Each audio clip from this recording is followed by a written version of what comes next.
Good morning, dear students.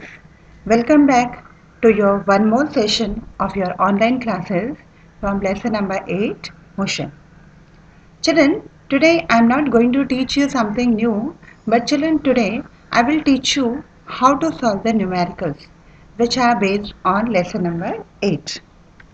Now, children, we have already derived these three equations, right? So, in all the numericals, we have to use either of these equations. Now, in some numericals, you may have to use two equations, while in some numericals, you will have to use only one numerical. So, let us start how to solve the numericals. First is, children, a car increases its speed from 10 meter per second to 15 meter per second in 10 seconds. So what is the initial velocity given here?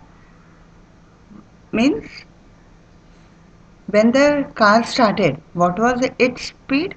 That will be called as the initial velocity. Now, what is the final velocity? 15 meter per second, right? And children, what is the time given here? 10. So, what is the formula for acceleration? We know that A is equal to V minus U. Now, when we put all these values in our numerical, we get that the acceleration is 2 meter per second square. Now, children, one more numerical. A body is accelerating at a constant rate of 10 meter per second square, right? So what is the acceleration given here? 10 meter per second square. Now if the body starts from rest, now when the body is starting from rest, it means that its initial velocity is 0, right? How much distance will it cover? So children, that means we have to calculate S. And what is the time given here? 2 seconds.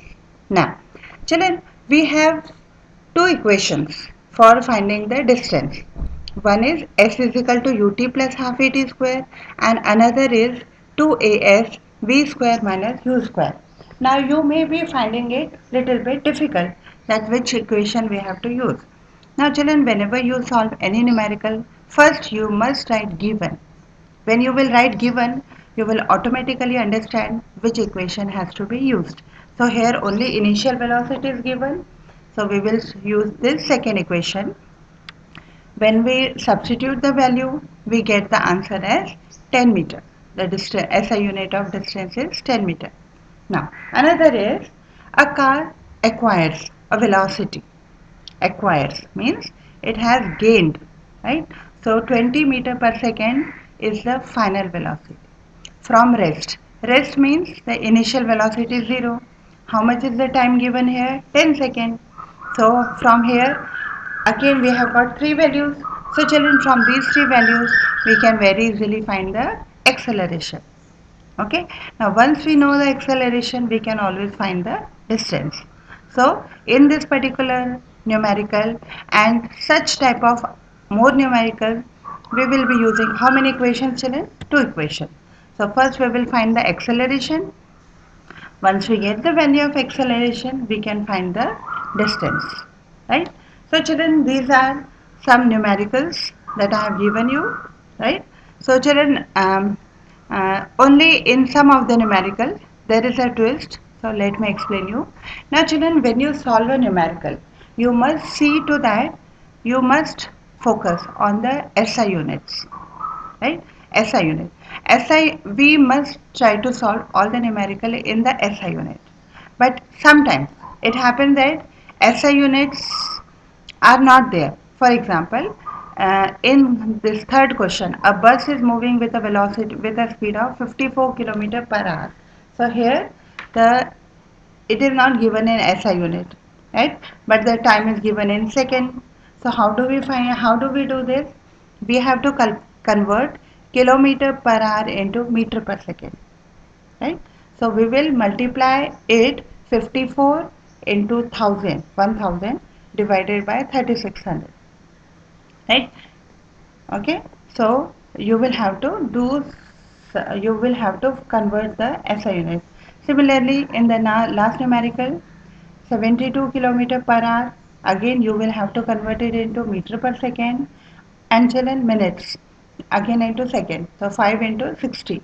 Again I am repeating how to convert kilometer into hour. 72 into 1000. Why? Because 1 kilometer contains how many meters children? 1000 divided by hour. Hour has to be converted into second. So in 1 hour how many minutes? 60 minutes. 1 minute how many seconds? 60 seconds. So that is why it is 1000 divided by 3600. Right? And children, try to solve these numericals. In case you do not get any answer, please give me your feedbacks on my email address that I am always giving you. Now children, after completion of this, I will be starting with lesson number 9. And children, please try to solve all the numericals, all the question answer which are given in the textbook. And children, this particular lesson, please, I have covered almost all the topics, but children, please go through the textbook because ultimately the question paper is set from the textbook only. So go through all the contents of your lesson number 8.